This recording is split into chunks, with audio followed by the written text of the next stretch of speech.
Ito kasi hindi nare-realize sa marami sa mga kababayan po natin na isang malaking trahedya ito tulad ng binanggit niyo po kanina.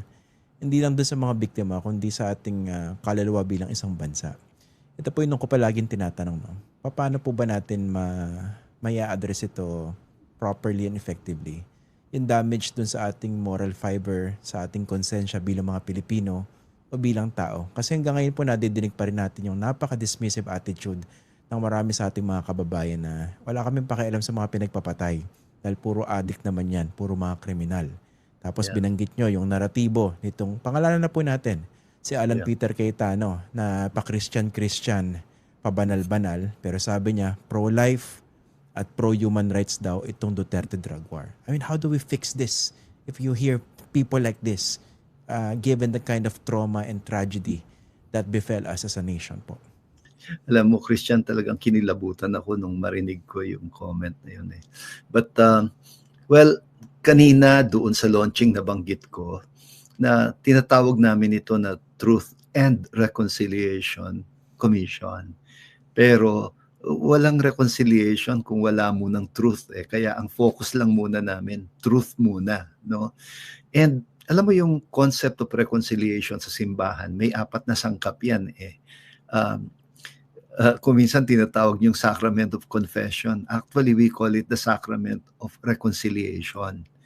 Ang Sacrament of Reconciliation sa simbahan ay may apat na sangkap.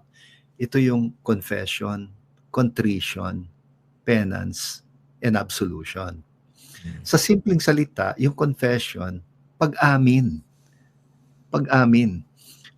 Ang pangalawa, contrition, pagsisisi. Ang pangatlo, penance, ay yung pagkukumpuni ng mga perwisyong nagawa. And pang-apat, yun yung absolution. That's forgiveness. Doon sa pag-amin, uh, hindi lang yung nagawa na mali na dapat hindi ginawa, kundi pati na yung tama na dapat ginawa na hindi nagawa. And we Mm. call this in the Catholic tradition sins of omission. Hindi lang commission, kundi omission. At Mm. sa tingin ko, mahihirapan tayo na maghilom bilang isang bansa kung hindi natin aaminin that in many ways we enabled the previous administration to carry out itong systemic crime, no? Kasi maraming tumahimik eh, at maraming tahimik na sumang-ayon. When I would understand na medyo na-captivate yung marami doon sa naratibo nung yung dehumanizing, no? Mm. Othering and dehumanizing yung mga people with substance use disorder. Parang inequate ang addict with criminal. Na hindi naman totoo. Ang daming criminal na hindi addict. Just as ang daming addict na hindi criminal. So, para bang that's part of the narrative eh. Vilifying people, Mm. dehumanizing them, and stripping them of their dignity, calling them zombies. Kaya kapag binagsak yan sa kalsada na nakabalot ng packaging tape yung ulo, parang manonood lang yung tao na parang wala lang. Mm. Alam mo, kahindik-hindik yun eh. Parang, what has happened to our soul? Hindi tayo ganyan. Mm. We're supposed to be averse to violence eh.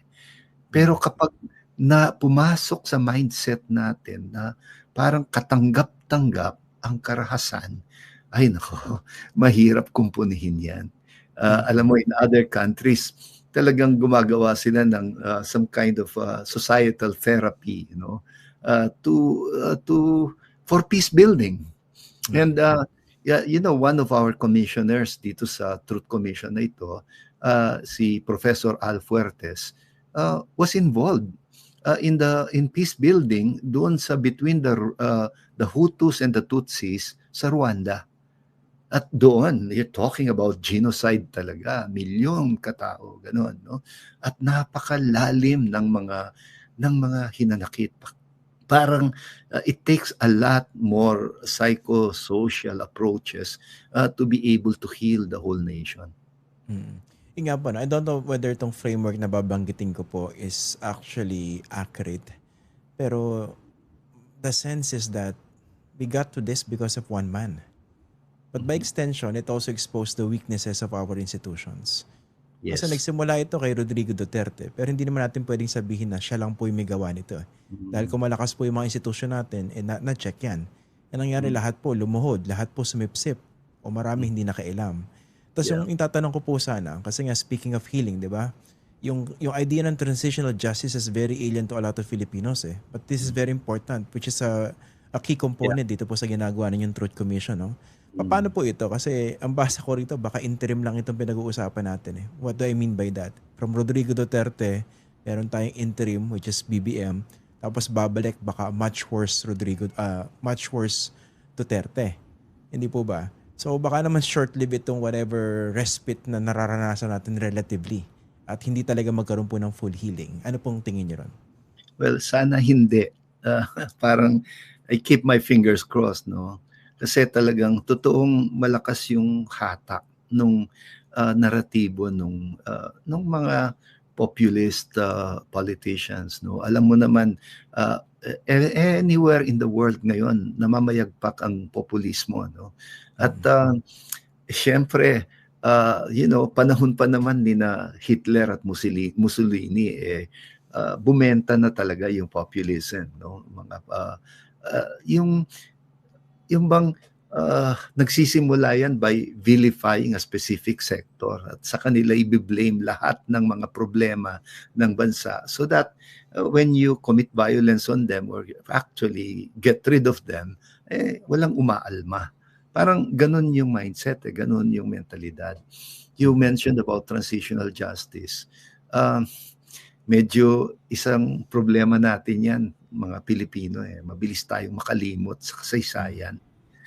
The transition ng, from Spanish to American colonialism, yung transition na nangyari from the Americans, no? At saka yung, if you remember, after the Japanese occupation, nagkaroon din ng ganyang parang well, they did not call it a truth commission, but they wanted to investigate yung maraming cases ng mga naging Japanese collaborators.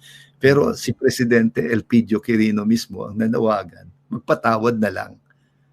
And Mm. yeah, sure enough, sinara yung investigations at wala nang ginawang mga prosecution ng mga Japanese collaborators. Well, Mm. on the one hand, it's good, no? Value talaga yung pagpapatawad. And ako, I'm full of admiration for President Quirino na siya mismo, pamilya niya ay biktima ng Mm. mga Hapon nung Japanese occupation, and yet siya yung nag-advocate ng forgiveness, no? Pero mahihirapan tayo kung lagi nating i-deny na lang o sweep under the rug itong mga alikabok ng kasaysayan natin, no?